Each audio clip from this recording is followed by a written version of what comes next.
Okay, welcome to Military Mayday. We're pointing out a few pieces on the chessboard. We're going to try the Pentagon official that was charged with participating in dogfighting. This is a brutal story. A senior member of the Department of Defense communications staff has been arrested and charged with participating in dogfighting ring in D.C. area for more than 20 years, federal authorities disclosed Monday. The ring regularly trained dogs for fights, ran thousands of dollars in bets, and the outcomes and executed dogs that didn't die during matches. Court records state. Court records state. I'm sorry. Just here. Let me finish it. Frederick Douglass Moorfield Jr., 62, of Arnold, Maryland, was a Deputy Chief Information Officer for the Command, Control, and Communications for the Secretary of Defense, Chief Information Officer. Court records and Moorfield's LinkedIn page show. He was arrested Thursday on charge of promoting and furthering animal fighting venture along with a longtime friend who allegedly admitted in his participation in dogfighting. Mario D. Flythe, 49, of Glen Burnie,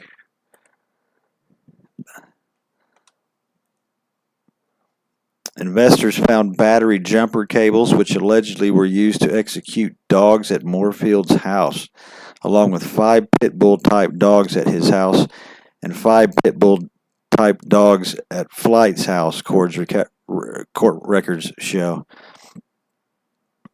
The FBI, the Department of Agriculture, and other local and federal agencies raided both houses on September 6th, according to the federal affidavit, finding weighted collars and heavy metal chains used to increase fighting dog strength. Authorities said they also found an apparatus that is used for involuntarily inseminating female dogs and stains consistent with blood stains from dog fights.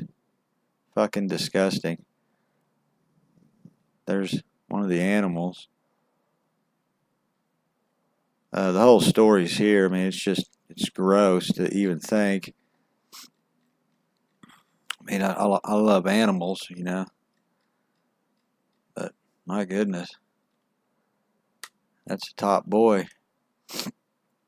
NATO to procure euro 2.4 billion in ammunition to bolster stockpiles.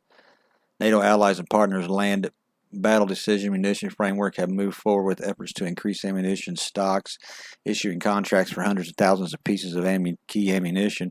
These contracts, estimated to be worth 2.5 billion, including euro 1.1 billion in firm orders, will deliver a wide variety of critical munition types such as the 155mm artillery, anti-tank guided missiles, and main battle tank ammunitions.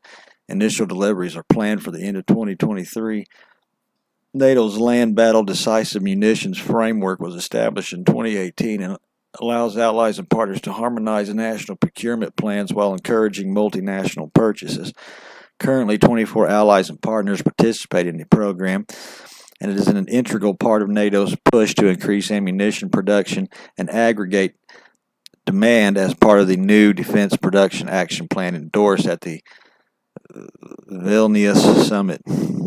The participating allies are Belgium, Croatia, Czechia, Denmark, Estonia, Finland, France, Germany, Italy, Latvia, Lithuania, Montenegro, the Netherlands, North Macedonia, Norway, Poland, Portugal, Romania, Slovakia, Slovenia, Spain, and the United Kingdom, plus Austria and Sweden.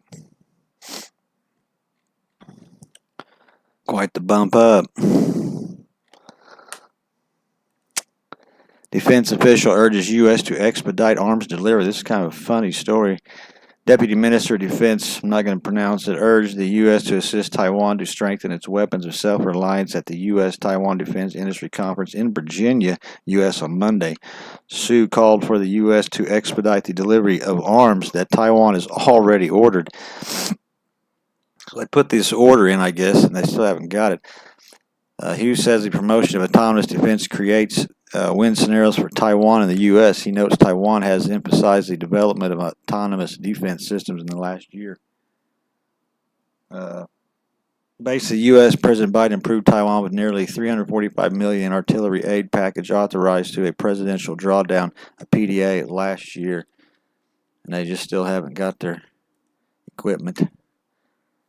Italian Navy completes delivery of NH-90s. No picture of it. Well, there's just one up there, but I'll tell you about it here. The largest military helicopter program in Europe, the NH-90 is the optimal choice for modern operation thanks to its full composite airframe with large cabin, its excellent power-to-weight ratio, and wide range of roll equipment. It features a quadruplex fly-by-wire flight control system to reduce pilot workload and enhance flight handling characteristics. The NH-90 is available in two main variants, one specified for naval operations and the other one for land-based operations. As of today, over 500 NH-90 helicopters, a mixture of both variants, have been delivered worldwide, carrying out missions in a wide range of weather and environmental conditions over land and sea, and have amassed in excess of 380,000 flight hours. There's a little girl right there. She's a big boy. Big ship. The first four F-35 jets arrived in Royal Danish Air Force.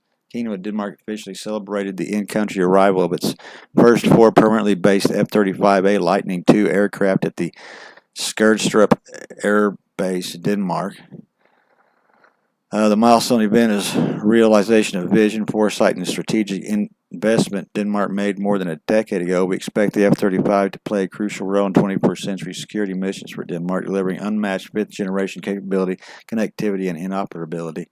Denmark's F-35 fleet will play a pivotal role in bolstering NATO's collective resilience in the Baltics and strengthening the alliance's ability to deter and defend against all threats across all domains.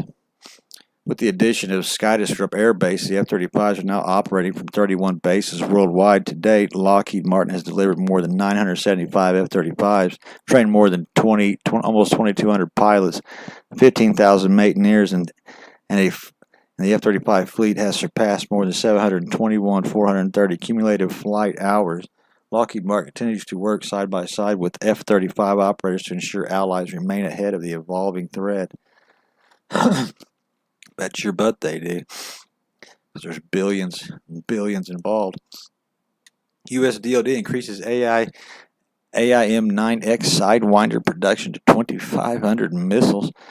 The U.S. Department of Defense, the DoD, plans to increase the production of its AIM-9X Sidewinder stock to 2,500 missiles in support of the U.S. Air Force, Navy, Army, and foreign military partners.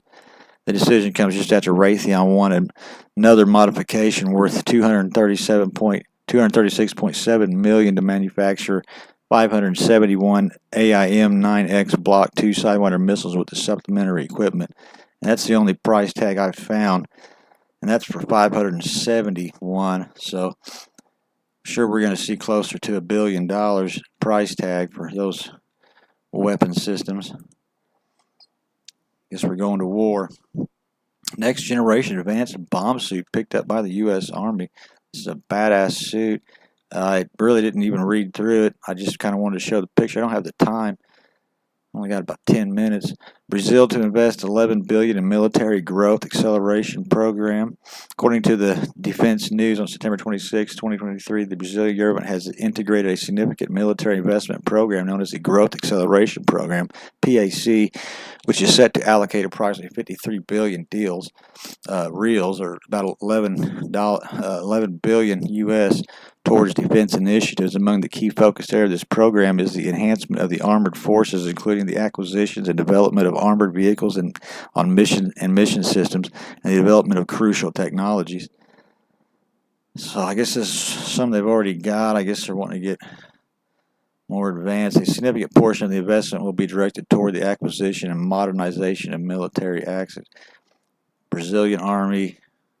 So I guess that's what they got. So I guess they're going to try to upgrade a little bit. I guess everybody's just getting into the war phase and ready for World War III, huh? Poland boosts number of troops on border with Belarus. It's a big article. Or no, it's not a big article. I thought this was a big article. Let's see if I can read through it here real quick. A safe border in the bases of Poland security. So that 10,000 were sent to the border so far, 4,000 directly at the fence, and 6,000 in reserve. Now they're doing this, I think, because of immigration, from my understanding. I mean, they're having a lot of problems with the just the rape, the murders, the gang rape. I mean, it's pretty bad. You look over a lot of that stuff. Some more frequent reports of aggression from migrants throwing stones at our patrols. There's no doubt that the attacks were planned in Moscow. This whole thing is about attack on Poland and Kremlin's idea to destabilize our country. Polish army will support the border guard and the border with Slovakia. The controls will be introduced at midnight, said the minister, adding to the introduced initially for 10 days, but it's highly probable that it will be extended. In just 2 weeks, we detected and detained 551 illegal migrants. So they're trying to stop a lot of that stuff.